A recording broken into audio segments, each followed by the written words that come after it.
Good morning, good people. Like, subscribe, share. So listen. So I was talking about before about performance rights organizations, royalties and things of that nature, publishing. So what started to happen is, let's say about the mid 2000s, early 2000s, 2005 going forward.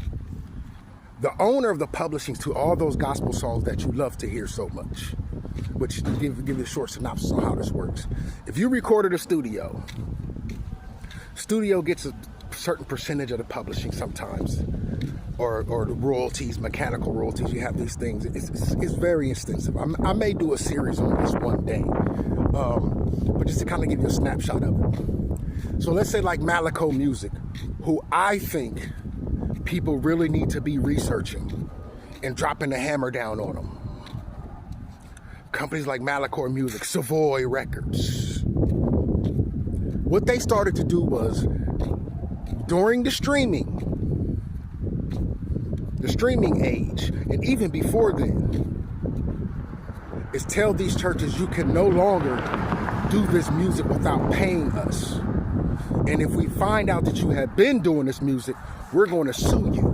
Which is why you see a lot of churches, the large churches were done away with, and you only have certain mega churches now.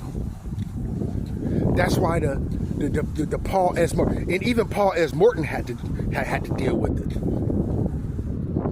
See, you can't do our music now. You're going to have to pay us at a high price. So they take away the gospel music that you're used to and replace it with CCM. See, it's all a scheme to deceive by the devil.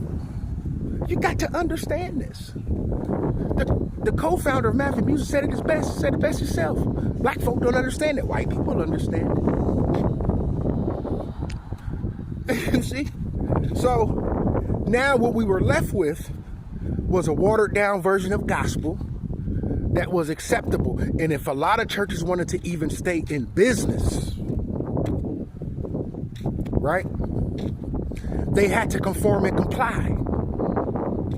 This is the truth.